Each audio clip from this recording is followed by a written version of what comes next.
Good morning. My name is Maureen Chung. Welcome to Daily Devotional, March the 7th. The passage is John chapter 9, verses 13 to 41, but I'm only going to read selective verses. Waiting to see my healer. That's the topic. Verse 13. They brought to the Pharisees the man who had been blind. Now, the day on which Jesus had made the mud and opened the man's eye was a Sabbath. Therefore the Pharisees also asked him how he had received his sight. He put mud on my eyes, the man replied, and I washed, and now I see. Some of the Pharisees said, This man is not from God, for he does not keep the Sabbath. But others asked, How can a sinner do such miraculous signs? So they were divided. Verse 20. We know he is our son, the parents answered, and we know he was born blind. But how he can see now, or who opened his eyes, we don't know. Ask him. He is of age, he will speak for himself. His parents said this because they were afraid of the Jews, for already the Jews had decided that anyone who acknowledged that Jesus was the Christ would be put out of the synagogue. That was why his parents said, He's of age. Ask him. A second time, they summoned the man who had been blind. Give glory to God. That means tell the truth, they said. We know this man is a sinner. He replied, Whether he's a sinner or not, I don't know. One thing I do know. I was blind, but now I can see. Then they hurled insults at him and said, You are this fellow's disciple. We are disciples of Moses. We know that God spoke to Moses, but as for this fellow, we don't even know where he comes from. The man answered, Now that's remarkable. You don't know where he comes from, yet he opened my eyes. We know that God does not listen to sinners. He listens to the godly man who does his will. Nobody has ever heard of opening the eyes of a man born blind. If this man were not from God, he could do nothing. Verse 35, Jesus heard that they had thrown him out, and when he found him, he said, Do you believe in the Son of Man? Who's he, sir? The man asked. Tell me so that I may believe in him. Jesus said, You have now seen him. In fact, he's the one speaking with you. Then the man said, Lord, I believe. And he worshipped him.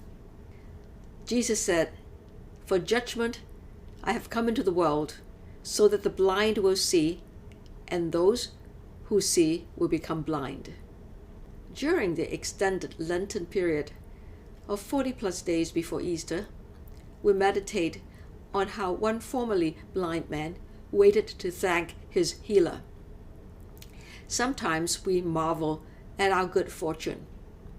How was it possible that I was introduced to Jesus at a young age?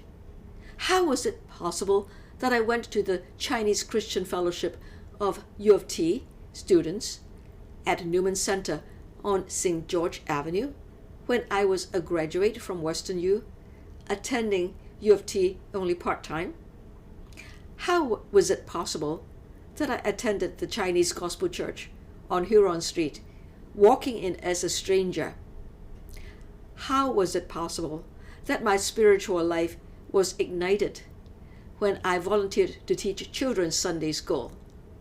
How was it possible that I was elected to be the chairperson of the Young People's Society of the Chinese Presbyterian Church in Toronto when I only had been attending this fellowship for a few months?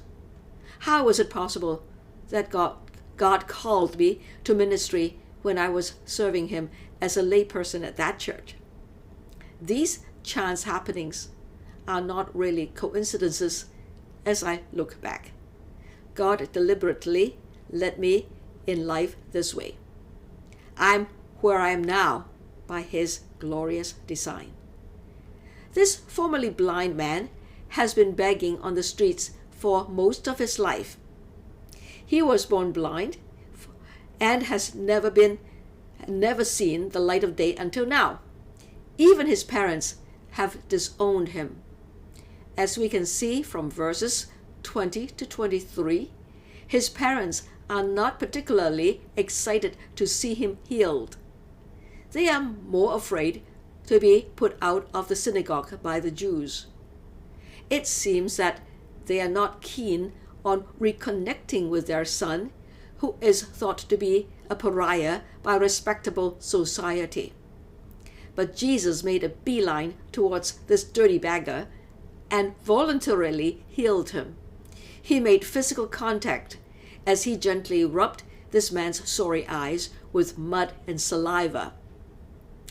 This touch carries a load of tenderness and acceptance for the man born blind. Jesus responds to his needs with compassion. The man knows that it is not merely good fortune that he is healed, but he has not seen Jesus, only heard his voice. He waits to thank him in person if such a day ever comes. Jesus takes a risk on this Sabbath day when no one is supposed to work. In fact, the Pharisees have concluded that he is not from God because he does not keep the Sabbath. They go out of the way to prove that perhaps the man was not born blind or that he's not telling the truth. And that is in verse 24. They cannot accept that Jesus, as a so-called sinner, can perform miracles. Jesus has been hiding from this scene. He is aware of his danger, but once he hears that the man has been thrown out from the meeting of the Pharisees, he seeks him out. Why? God is with us when we are lonely, unsupported, friendless, homeless, and let down. He understands how we feel. Furthermore, just opening his eyes is not enough. Jesus wants him saved. When God works, he doesn't go halfway. He gets the job done. Love waits to see us restored all the way. My wait to see my healer goes all the way to my last breath. What will my last words be to him? Lord, I believe. Thank you, my God, for your risk and your sacrifice. Your loving touch is what I long for. I was blind, but now I see. What will his answer be? You have now seen him. In fact, he is the one speaking with you. Now I know he has all the while been looking and searching for me. Sweet reunion, my Lord and I. Do you look forward to a reunion with him? May God bless you. Thank you for joining me. See you tomorrow. Please like and subscribe to my channel and click the bell icon to get new video updates. Thank you.